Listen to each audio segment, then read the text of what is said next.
Hi there, business owner. Do you want a better understanding of business finance, what your numbers actually mean, and stories of the highs and lows of business, where I'll be sharing my tips and tricks every week? Then you're in the right place. Welcome to the 3Bs podcast with Stephanie.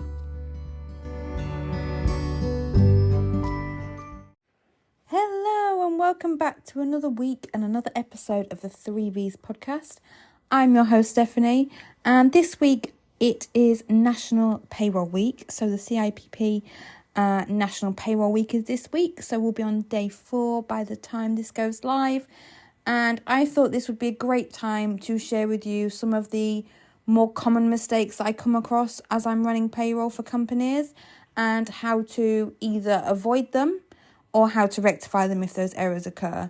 So this week's episode might be a little bit shorter than normal, but please do have a listen, and if you have any questions regarding payroll, please do just drop us an email.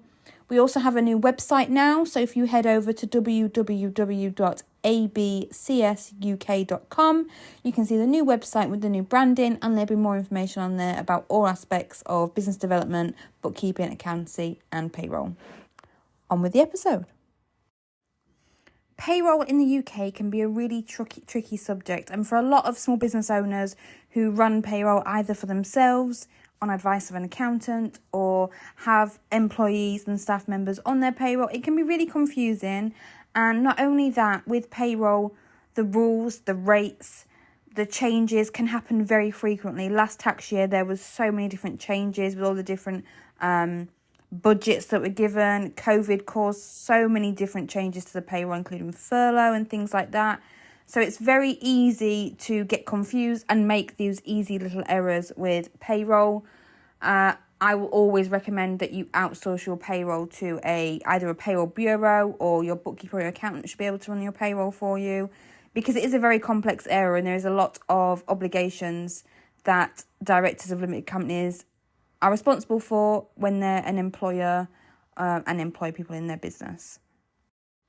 So one of the first payroll errors that can be quite a headache for employers and employees is incorrect employee information. Now, this isn't always strictly the employer's fault when these errors occur. Sometimes employees will change their name and get married. They will move house. They may have tax code corrections, and for names, addresses, email addresses, those sort of contact informations, the employee should be giving them to the employer as soon as they occur. It is good practice to potentially do a data collection sheet and just check in with your employees on a monthly or quarterly basis and just check that there is no changes. You can set up automated emails that go out to employees. You can get your bookkeeper, or even VAs can do that for you. Just send an email out and just ensure there's been no changes since the last pay period. That can be a good way to correct that error. If things do change from a tax code perspective, maybe they have student loans that need to be deducted. Maybe there is court arrangements, child maintenance that's like court ordered by the CSA. That will all come through from the HMRC. Most of the time it comes through now electronically, but some are still sent via paper. And it is the employer's responsibility to check that, or whoever's running the payroll should be checking that there's been no changes and no coding notices, for example, before they prepare each pay run. If there's ever an error, because with the tax code changes and the notifications from the HMRC, they usually have a date on them from which point it is the next payroll after that date it should be applied to.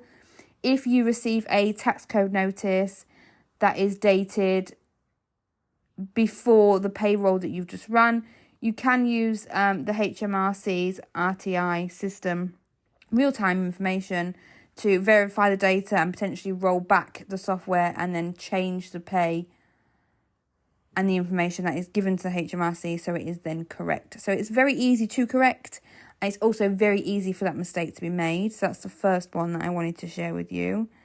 The second one is miscalculating tax and national insurance contributions.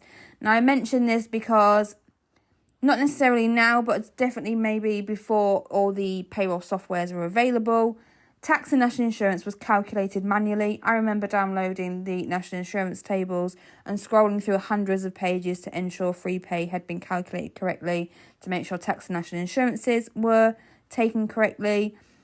And that can often lead to either underpayments or overpayments, which is not an ideal error to have either way, because either the business will be paying more to the HMRC than it needs to for national insurance, and an employee may receive less take-home pay than they should if there is a miscalculation in the tax and national insurance. If you're still doing it manually, it is definitely worth looking at a software. We use BrightPay, but there is obviously others available. And it's really important to make sure that payroll software is up to date, because sometimes they have updates that will need doing if there's any changes or if there's any bugs in the software. There will be an update done. I also recommend regularly reviewing the calculations and just checking that it is being calculated correctly using the manual way with the tables. If you have hundreds and thousands of employees, that's obviously not very easy. So it is definitely better to seek professional advice from either a payroll bureau, a bookkeeper or accountant that can help you and make sure that those errors are not being made. Another error that I quite often come across in payroll, specifically when the employer is doing their own payroll, is late or incomplete submission of payroll information. As I said before, there is lots of obligations that the employer is responsible for, and that is also the deadlines of submitting information to the HMRC.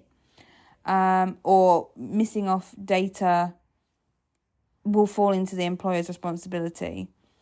If you are doing the payroll yourself and you're not outsourcing it, I recommend setting reminders for submission deadlines and create a standardized process that you follow every single month, because it makes it much easier if you do the same thing every single month. The muscle memory means that you will eventually make sure you don't miss a step in that payroll procedure. Maybe that's an employee has had a bonus and it's not been included on the pay slip, or maybe there is a deadline coming up and you know that it's falling on a weekend potentially, or a day you're not working, or a day you're on annual leave. Having that reminder of that deadline, I try to set my reminder at least a week before, so you've got time to schedule time in that week to sit down and do the payroll if you're doing it yourself, and make sure that you don't miss the deadline. There is penalties that can be applied. There's interest that can be added on top of the debt. They can pass it on to debt companies if you don't pay tax and NI in time and don't submit correctly and on time. So that is something that, as I say, happens mainly when you're doing your own bookkeeping. But if you are and you're not outsourcing, definitely look into setting those reminders for yourself. Also, HMRC have a basic PAYE tools. If you have less than 10 employees, that's a completely free software that will really help with filing and making sure that everything is correctly added and not omitted from your pay information every time you do a pay run. And this one is a bookkeeping payroll related error I see often, but it also sometimes falls into the HR or human resources element of a business. Most small business owners don't have a HR department, and it often falls under the responsibilities of a bookkeeper or an accountant or whoever's running the payroll. And that is statutory leave, annual leave and benefits. So if you have employees who are going on statutory leave, which is maternity leave or paternity leave, for example, or they're receiving any benefits in kind, maybe you're giving them a discounted gym membership or health insurance or use of a company vehicle, all these things need to be included into the pay and calculated at the correct rates, which you can always find at gov.uk. Also, annual leave. So understanding annual leave is something that I find many small business owners struggle with. In our practice, when we run the payroll, we will also take on the responsibility of calculating annual leave for you. One error we've come across quite recently is it's not an error. One challenge or situation that comes up and has come up quite recently is those with term time contracts. So those with term time contracts can be children's activities providers or teachers, people like that. Is that recently there was a case, a teachers union that went to the European courts and because they believed it was unfair, and the rulings were changed around how annual leave is calculated and entitlement is calculated since that court case was resolved. And I feel like a broken record, but if you are seeking guidance from an accountant, a payroll bureau, or a bookkeeper, they are on top of all of these changes, these informations. As a small business owner, you probably don't have the time to go and search every pay run or every couple of months, every quarter, to make sure there's been no legislation changes on top of the HMRC's tax rates and national insurance contributions and the different schemes that have come around in the last couple of years. You are, as the employer, are ultimately responsible, and any failures to notify the HMRC correctly can result in ultimately fines, penalties, and more serious infractions.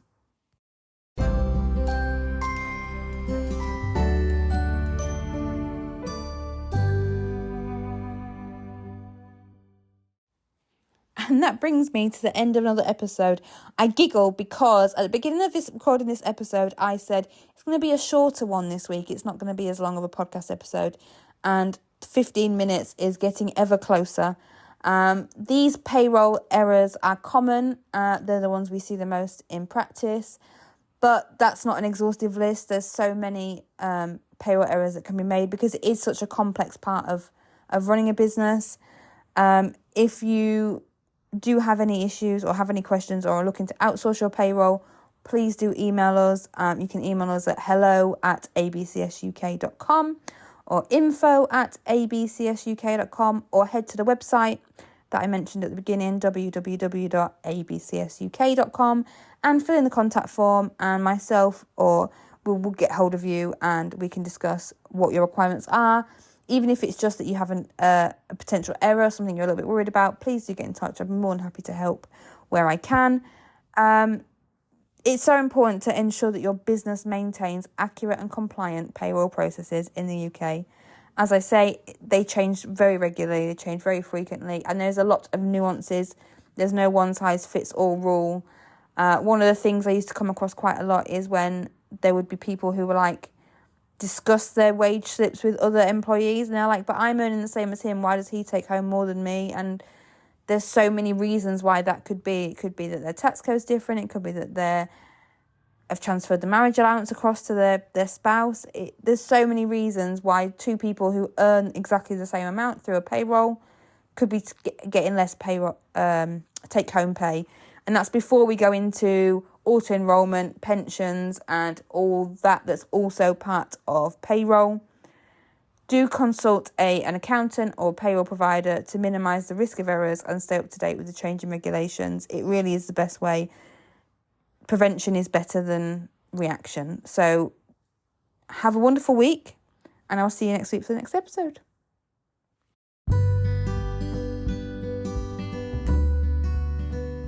And that brings us to the end of another week of the 3Bs podcast with Stephanie. Thank you so much for listening. I'd really appreciate it if you could like, subscribe, rate and review this podcast wherever you are listening to it, so that I can reach more business owners and help them build better businesses. See you next week for the next episode.